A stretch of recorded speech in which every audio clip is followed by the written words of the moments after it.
All right then. Now, after all that all the very emotional words we just heard, the thing that stands out is the final line.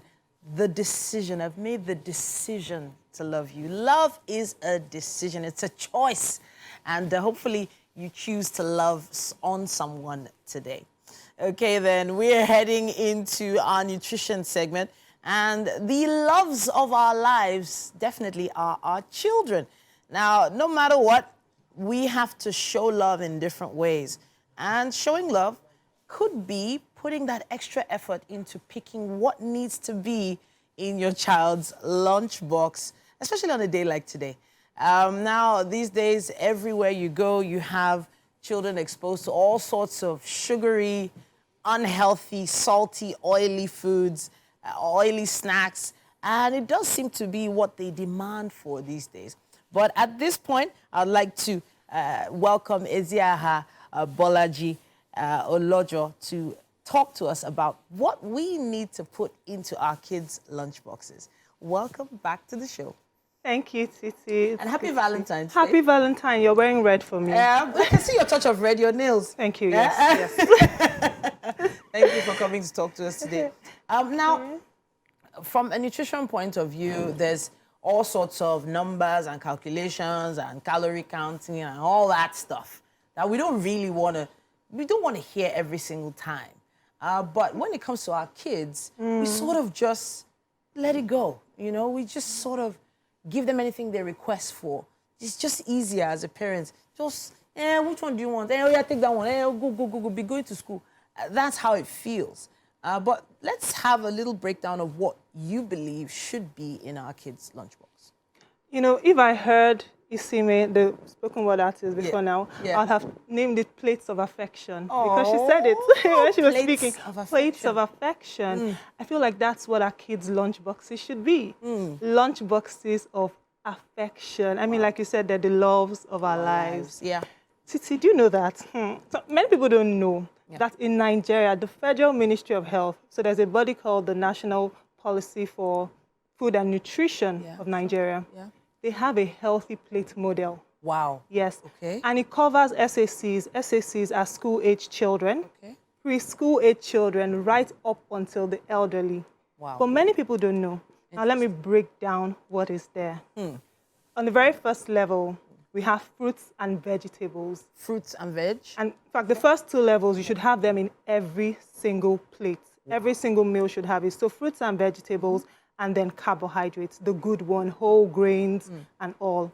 Now, these two, let me just stay with fruits and vegetables. So I'm a health coach, and I help people lose weight and all of that, stay healthy. And one of the things we say within, you know, our coaching community, we call them ATMs. You know how you have your ATM everywhere that you are? Card, Yes, your ATM card.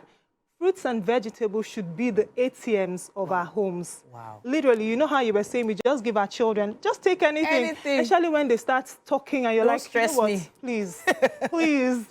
But how about we started to make the fruits and vegetables really the ATM everywhere you turn within the home?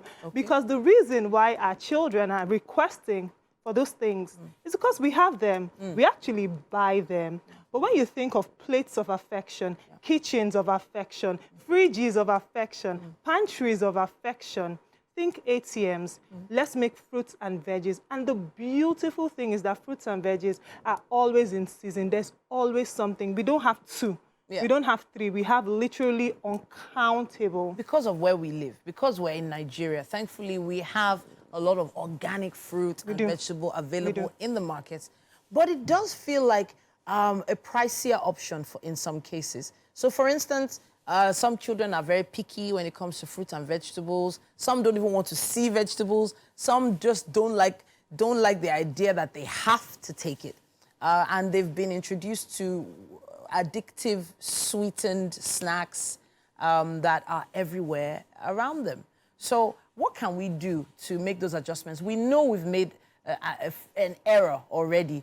We're in it now. What are the adjustments we can make, little by little? Okay, I love that. You know, interestingly, in that plate I talked about, the healthy plates model, the fifth and the smallest, it's actually stuff like that, maybe the unhealthy stuff. Oh. Yes, but you're supposed to have them in moderation. We're not even saying don't have them. We're saying have them in moderation. Now, like you said, a lot of moms, a lot of parents have made the mistake. And we can't even, I mean, it just seems like the rule of thumb. Yeah. As they grow older, there are certain things we put in their lunch boxes because we have arrived. I mean, how will my children not have this and that?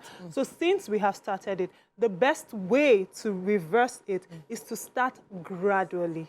Now, if your children are able to communicate, and a lot of children can communicate, you can have a conversation with them.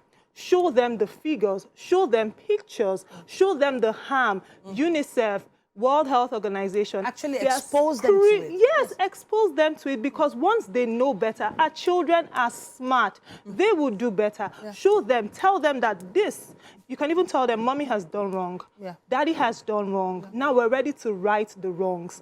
Then let them be a part of the process. Don't exclude them, because there's something for ownership. When they feel like, oh, you didn't just drop something on my plate, drop something on the table, but I was a part of it. So where possible, go shopping with these children. So show that they them. see it. Yes, our children are so computer literate these days that just show them on the system, this is what is happening. This is what is inside your meals. And as you start to make those small changes, because they're part of the process, they'll feel more involved. Yes. They'll get more involved. And compliance. Now, we're going to go through a list of things, actual items that would be best for your kids' lunchbox. Now, yes, we understand we've done wrong. We know we've been lazy. We've not been as affectionate with our choices in our kids' lunchboxes. Okay, so give me a blow-by-blow. What exactly can I put in my kids' boxes from today that can make a difference? Small changes. Number one, water. Water. You know, you talked about it. Yes. Water. Our children have no business drinking any other thing apart from water and milk. Actually, UNICEF says that children after the age of 2, you know, you're no longer taking breast milk. All you should be taking water and milk. Wow. Nothing else. So none of those fruit packs, none of those juices, none of those yogurts, nothing like that. None. Water And first. milk. Water first and milk, you know. But you know, you could give your kids milk at home. So you can just give them water in school. And this is where the schools play a huge part, because the schools can really change things based on the power that they have. And these days, there are lots of schools who are deciding that, you know what, we're no longer having junk in the lunchbox. We're no longer having all of those drinks. They're insisting. They can insist. Yes, for some schools, they tell you a couple of days a week. Some schools have completely phased it out, which is beautiful. I'm currently interviewing educators from around the world and on the policies they have in their schools. And I'm just happy to say that many schools are doing that. So there's water.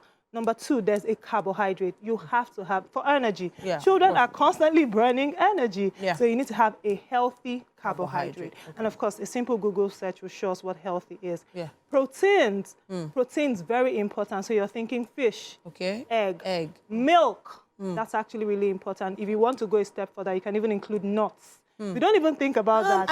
I've never been an advocate for nuts. If they're allergic. Because, funny enough, not even for allergy reasons, because I consider nuts a choking hazard for many kids. Some kids just don't know how to handle them. Maybe kids after a certain age, but maybe younger. I've just always been off about nuts. And then you don't want a child offering nuts to another child that could, you know, God forbid, be allergic to it. So I've just been on that. But I wanted to jump back to the proteins. When it comes to egg. So now egg is very cost. It's like 200 naira.